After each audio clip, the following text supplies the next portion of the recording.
Om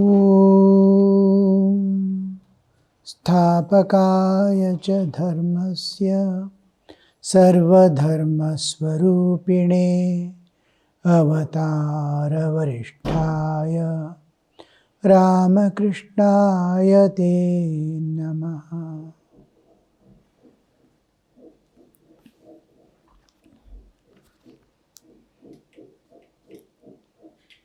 Giving the story of the two farmers trying to bring the water, Sri Ramakrishna is telling us to have firm determination and absolute sense of renunciation to attain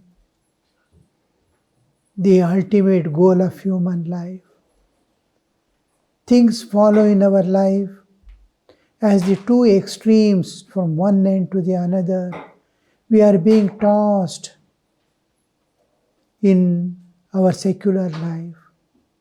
There must be some support in which we stand, hold that support, like the wheel which revolves is holding at the hub, it's holding the axle. The axle never moves, but the wheel revolves. Vehicle moves. Like that, we are on the rim now presently of the wheel of karma, karmic load. It is going from one end to the another end. It is dukkha, sukha, all these are chakravart, parivartante. As we try to hold on to the axle, slowly we move away from the rim towards the hub. Then we jump ourselves from the external to the internal, unmoving, eternal entity. Similarly, we cannot change the things going on in our life. The situations are provided by nature, not only according to our karma, past deeds, but it is more according to our needs of evolution. Our souls seek or need a particular type of evolution.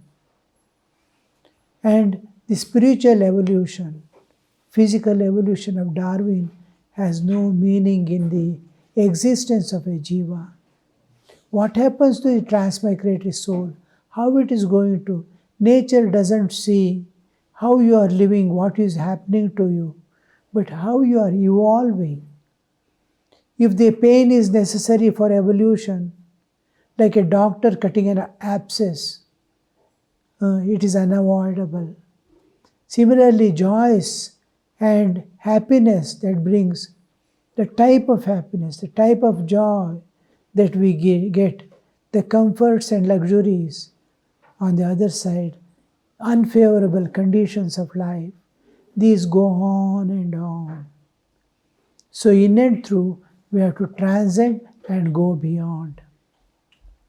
So we see the extremities of we can avoid by holding on to one unchanging reality which we call God. God is the unchanging eternal reality in this constantly changing flux. Nature sees that you evolve. How you suffer, how much you suffer is not concerned. Nature is not concerned. How much joy, what type of joy you want to have or having, it is not concerned. But in what way, if it is given, that pain and joys for the evolution of the jiva is given. I may be deserving, I may not get. I may be seeking, I may not get. But what I need for my evolution will be definitely given. That is the part of nature.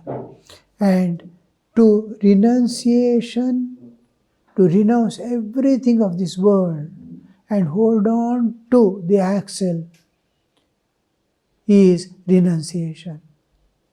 The unmoving part, to hold on to God, to give up all things is the renunciation. One day you will shift yourself. The whole paradigm shifts when you reach the axle. Now, when you are holding on to that and living, trying to live this, unless you have some hold on the unchanging, you cannot leave this world. At the same time, if you do not live, you cannot have a grip. Slowly we have to reduce. Now, like a balloon. When balloon is filled with air, if you press one side, it automatically expands on the other side. You can see a balloon, hold half of that you press with your hand, the other half starts. The worldly attractions, demands, attachments, which makes us cling to it. Though it's painful, we cling to it because of the attachment. So these attachments loosen as you tight, and that side, spirituality or grip on the eternal, grip on God, grip on the forces that make you transcend the nature and go beyond. So that starts working. So as you reduce the attachments and become more and more free, but when in the family life we are engaged with so many duties and responsibilities, earnings and all that, we cannot renounce like the sannyasis that renounce and go away. So the whole renunciation process is internalized. We live with all others, but nothing lives in us. I live in the family, family doesn't live. I do all the activities, activities do not bind us. So how do you move? Unentangled, uninvolved. You do all the activities without getting involvement. As you pass through the activities and work and duties, you will see that you will not forget God any moment of your life. Then these do not enter inside. Fill your awareness with the divine, fill your heart with the divine, give your mind and body to the world. It will go on and on. The inner chamber must be empty of the world. What we do commonly is fill ourselves with the world. There is no place for God. We fill our awareness. Mind can be, you can fill mind with the things of the world. But I am aware. Where is my awareness? Awareness is not in the divine. Awareness in the immediate problems of life. The whole awareness is filled with the problems. No, fill your mind, give your total mind to the problems of the world. Solve it with your intellect, but let the awareness be, in the awareness only divine be there. In the heart, let there be one.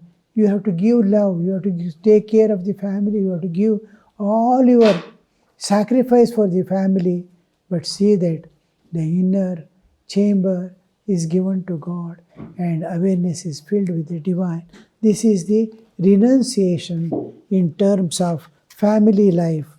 Here we see we are passing through. Sri Ramakrishna is insisting on, repeatedly he insists on renunciation.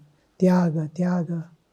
His whole life, somebody asked Holy Mother, what is speciality of Sri Ramakrishna? She says, his tyaga, renunciation. He has never touched, even in dream, this world of worldliness. But he understands. He is the creator, he can release. To set an example, how to renounce, what to renounce. He never renounced the service to the world. His life was sacrificed for the welfare of the world. Then he gives the example of the king asking the priests to come. They will, first when the king orders priests to come to his, invites, calls the priests to come to his palace, they refused to come. Let king come here, because they were all celibates. Yeah. brahmacharis. The king arranges for their marriage. After the marriage, they see they are coming by themselves. For everything they need money. For everything they need money. So they start running behind. How you hold on to this world in any way without seeing the divine, then it catches you. You cannot release yourself. We are holding it, so it is. And we start shouting, weeping. We are embracing the burning pillar and shouting at others to release. We have to release ourselves. This aspect of renunciation, Sri Ramakrishna has highlighted here, and he's continuing. There is the story of 1200 nadas and 1300 nadis. Virabhadra, the son of Nityananda Goswami, had 1300 shaven-headed disciples. They attained great spiritual powers. That Alram the teacher, my disciples have acquired great spiritual powers, thought Virabhadra. Whenever they say to people, whatever they say to the people will come to pass. Wherever they go, they may create alarming situations for people. Offending them unwittingly will come to grief. Thinking thus, because any insult, they are not yet fully realized souls. They have got acquired powers. Here it is not exactly spiritual powers, it is occult powers. So when they acquire these powers out of sadhana, though we call it spiritual powers, they can cure diseases, they can serve people. But when they feel insulted or neglected, the way with which they just tell whatever comes out of their mouth becomes true. And there you see that people are going to suffer greatly. So he was afraid. Thinking thus, Virabhadra one day called them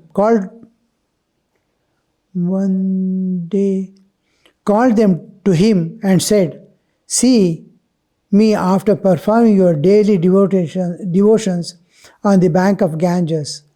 These disciples had such a high spiritual nature that while meditating, they could go into samadhi and be unaware of the river water flowing in over their heads during the flood tide. Then the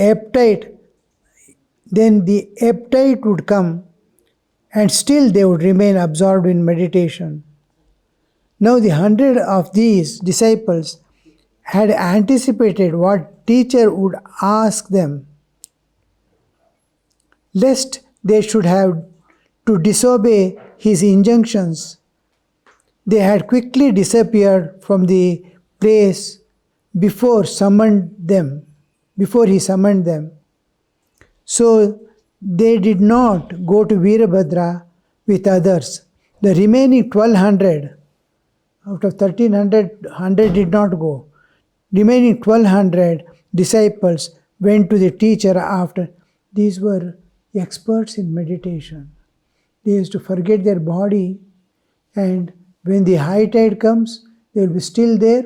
When ebb tide comes, still they will be immersed in water, but they are not aware.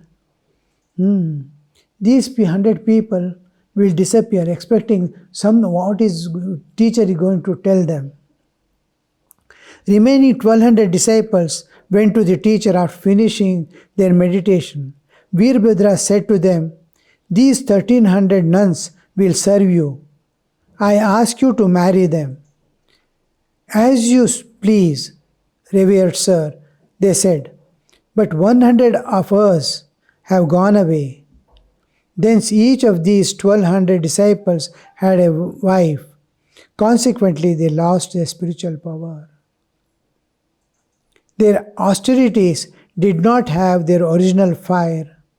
The company of women robbed them of their spirituality because it destroyed their freedom.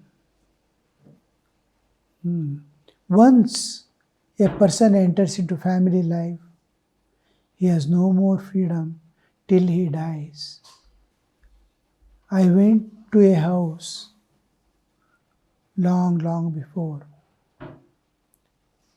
Two aged parents, extremely aged, and infirmity and also diseases have attacked them. They are bedridden.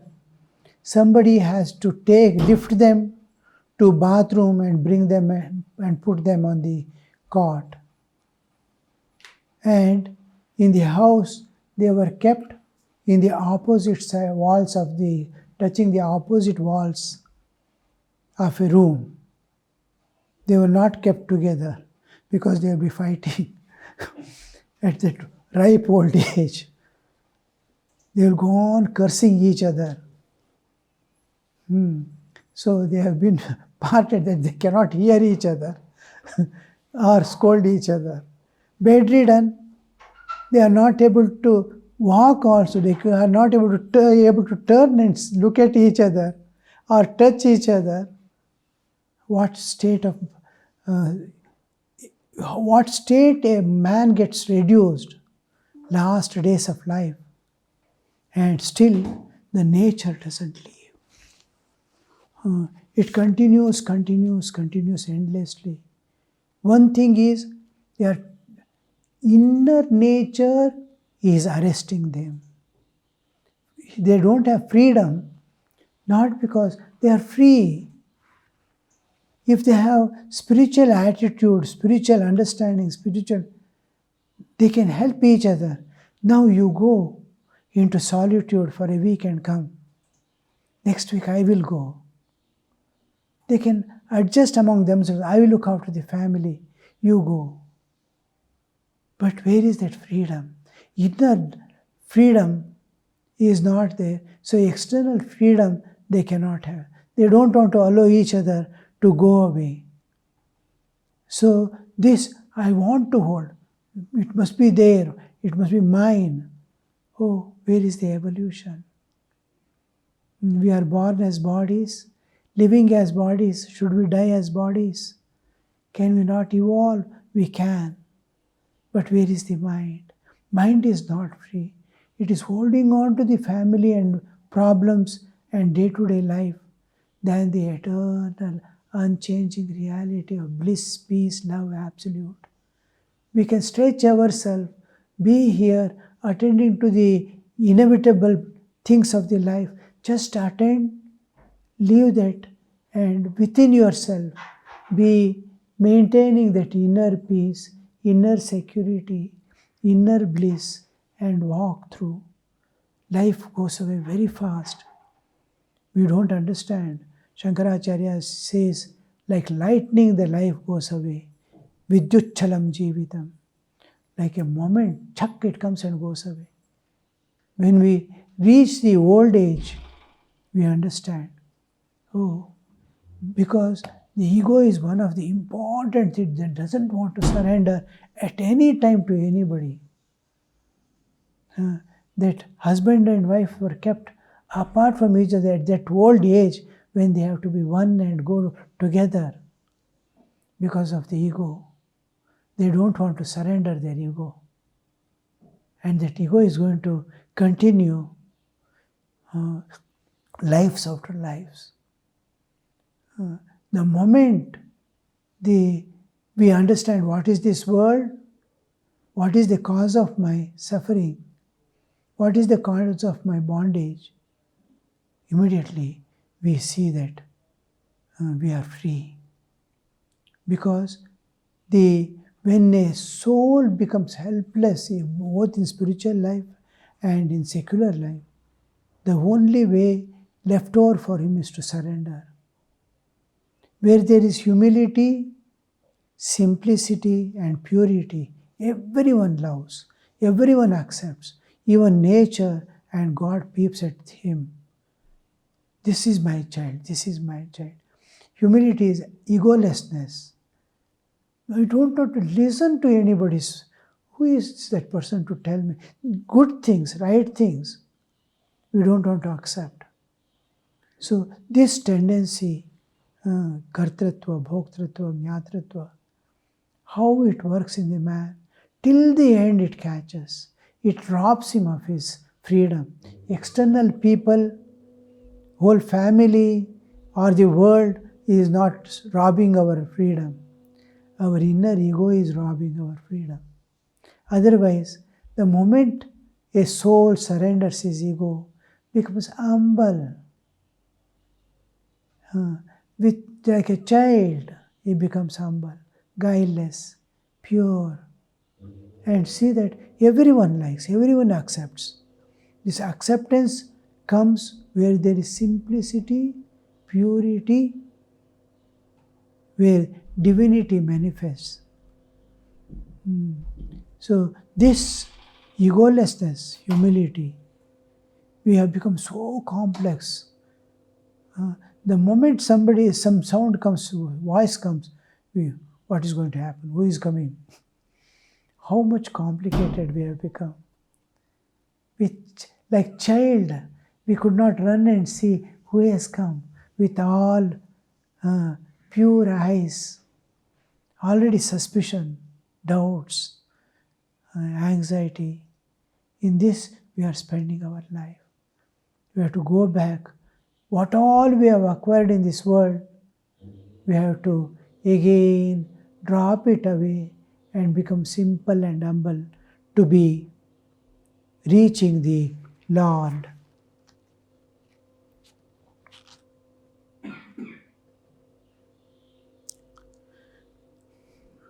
Destroyed their freedom. To Vijay, you yourself perceive how far you have gone down by being a servant of others. Again, one finds people with many university degrees, scholars, with their vast English education, accept service under the English masters and are daily tampered under their boots. The one cause of all this is woman. They have married and a set of gay fare with their wives and children. Now they cannot go back. Much as they would like to. Hence, all these insults and humiliations, all this suffering from slavery. Where do we make mistake? Sri Ramakrishna is telling, you yourself perceive how far you have gone down being a servant of others. On one side, he is working somewhere. The other side, he has become, he has taken up the duties of Brahmo Samaj. He reduces his coming to Sri Ramakrishna. He used to frequently come. He rarely comes now. He has come after a long time. Sri Ramakrishna to Vijay, why do you come here nowadays? Why don't you come here nowadays frequently as before? That was the first question Sri Ramakrishna is asking. Where you used to frequently come, now you are coming rarely. He says, I have taken up a job.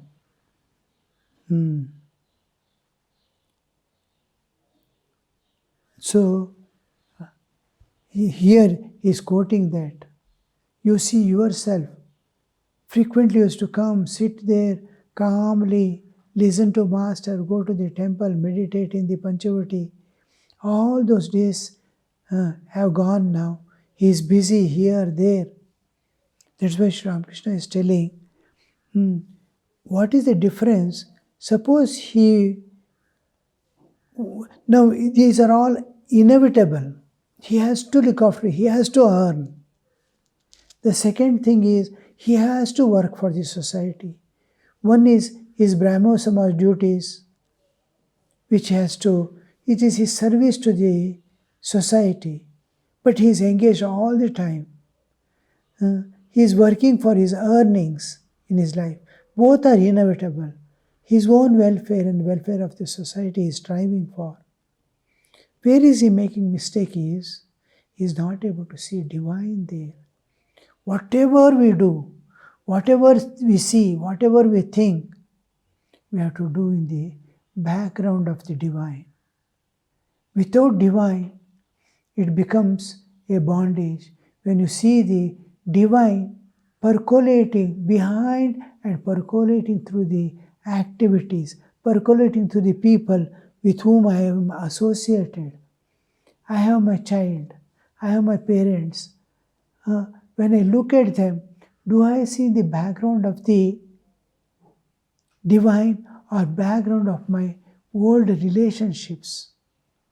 When my parents come, do I see in the divine background at cosmic level? They were born here,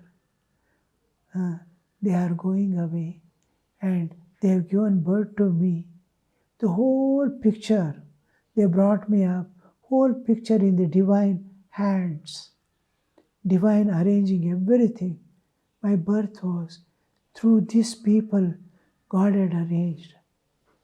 God, bringing God everywhere. Am I seeing my parents in the background of the divine? That divine was responsible. Behind everything there is divine will and divine activities going on. I don't see. I see my relationship from the childhood, how I fought, how I was happy, how I was gaining. All this I was interested, and I forgot to see the divine behind. Otherwise, I could have loved, and I would have loved more because of the divinity that percolates through whole of the scene and whole of the happening.